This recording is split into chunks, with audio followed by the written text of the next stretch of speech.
부동산 시장, 네, 혼란스럽죠. 이제부터 더 혼란스러울 거예요. 많이 혼란스러울 겁니다.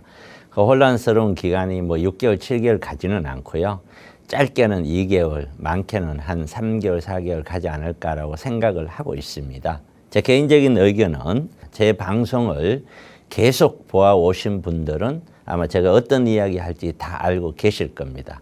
여러분들께서 부동산 투자를 할 때 의사결정을 해야 되는데 그 의사결정이 왜 어렵냐? 어려운 이유가 한 가지가 있습니다.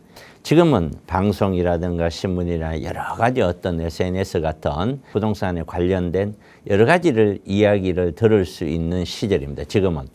그런데 그 많은 이야기들 중에 어떤 이야기를 내가 선택할 것이냐? 그 어떤 이야기를 참고로 해서 본인들이 의사결정을 해야 되거든요. 그런 의사결정을 할 때 과연 어떤 이야기를 참고로 해서 할 것이냐 하는 고민들이 한번 좀 해보셔야 됩니다.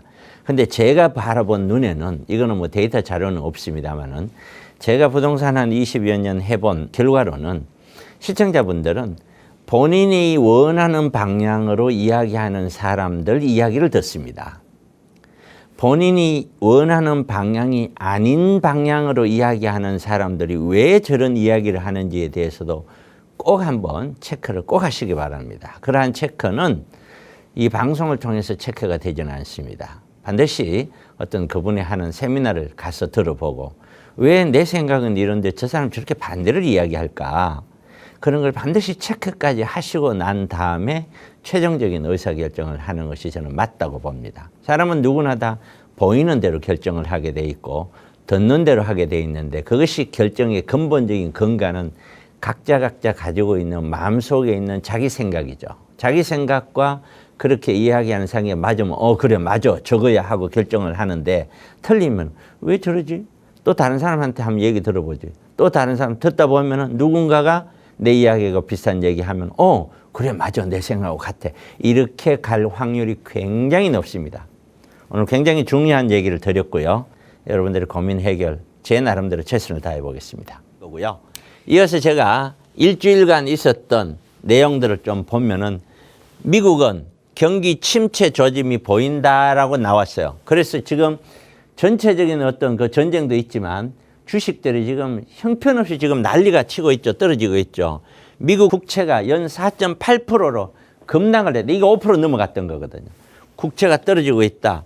5% 넘었던 국채 10년물이 하락하고 예상보다 빠르게 경기가 둔화하고 있다라고 뉴스들이 나오고 있습니다. 물론 그렇지 않다라고 이야기하는 데도 있어요. 이렇게 나오고 있다. 이렇게 되면 이거는요. 부동산 시장이 영원히 지금 가격에서 올라간다든가 지속해 이거는 어렵다. 그다음에 유로존, 유럽이죠. PMI 지수 3년 만에 최저 경기 침체 이게 일반 그 기업체들에 해당되는 내용인데 경기가 좋으냐 나쁘냐 뭐 이런 걸 따지는데 3년 만에 최저로 경기 침체를 우려하고 있다. 안 그래도 지금 나쁜데 경기가 더 나쁜 것으로 바뀌고 있다라고 인지를 하고 있는 것 같아요. 한국은 참 우리나라도 걱정입니다. 잠재 성장률이 1%대로 떨어졌답니다. 잠재 성장률이요. 원래 OECD는 원래 1.9% 내년에 1.7%로 추정하고 있답니다. 그러니까 우리나라의 앞으로의 실질 성장률도 이런 잠재 성장률을 넘어서 간다는 것은 상당히 어렵고 앞으로 한동안은 특별한 게 없다면은 원래처럼 1%대 성장으로 가장 성장 침체기로 우리는 이미 들어간 게 아니냐라고 보고 있는 거고 저는 좀 더 빨리 이런 얘기를 계속해서 했었죠. 경기가 어렵다 앞으로도 그렇게 올라갈 확률이 별로 없어 보인다. 그렇기 때문에 이렇게 되면은 우선 당장 내가 먹고 살고 내 생활이 기반이 불안전하기 때문에 대출을 이용하거나 아파트 투기로 이어지는 그런 현상은 떨어질 수밖에 없고 아파트 가격은 조정될 수밖에 없다. 부동산에 대해서도 마찬가지로 충격이 올 가능성이 높다. 이렇게 보여지고요. 한국의 대출 금리가 7%대랍니다.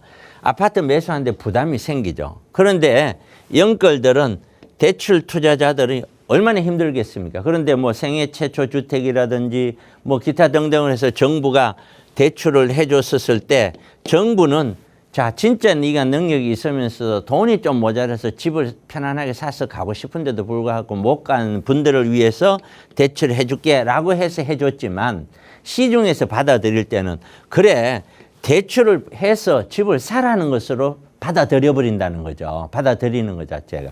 그래서 정부의 어떤 의도하고는 달리 받아서 대출을 해버리는 거예요.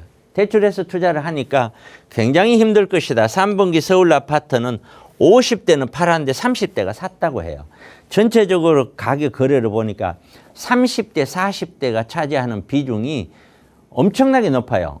50대는 거래 비중이 10몇 프로밖에 안 돼요. 60대는 더 낮고요. 굉장히 낮습니다. 소형 월세요. 상승을 하고 있다. 소형 빌라 월세. 왜요? 당연하죠. 이런 소형은 부족한 데다 사람들이 노후를 해야 되니 월세를 가니까 월세에 대한 어떤 한정은 없거든요. 법적으로 얼마 받아라. 전세는 있지만 그러니까 사람들이 월세로 바뀌고 정부 정책이 또 그런 거죠. 전세 사기 영향도 있고 그러면서 월세는 강하게 갈 수밖에 없고 그래서 이런 소형 빌라나 오피스텔을 사는 일반 그 임대인들은 갈수록 더 힘들어지겠죠. 갈수록 더 힘들어지니까 결국에는 이런 소형 빌라나 월세가 상승한다는 것은 소형 빌라 가격이 올라갈 수밖에 없는 그런 요인들이 작용을 하겠죠. 그리고 3분기 오피스 공실이 줄고 임대료가 상승했다. 이 얘기는 아까 했습니다. 전체 흐름이 지금은 수익형 부동산을 매입을 하라고 제가 19년, 20년부터 수익형 부동산을 사야 된다고 했죠. 차익형은 매도하고. 결국에는 수익형을 근거로 해서 노후를 하겠다는 사람들이 하나둘씩 넣으니까 어떻게 해요? 공실은 줄고 임대료도 상승하고 이렇게 되는 거죠. 향후 부동산 시장을 봤었을 때는 제가 판단했을 때는 그렇습니다. 매도 물량은 급증할 것이고 2차 하락은 준비해야 된다. 아울러서 지금이라도 수익형 부동산, 상가 사무실 다 좋다가 아니에요. 좋은 물건이라는 전제 조건 하에 상가든 사무실이든 오피스텔이든 이런 소형 어떤 빌라든 이런 것들 좋은 물건은 구입을 하셔야 된다. 이렇게 전망까지 말씀드리도록 하겠습니다.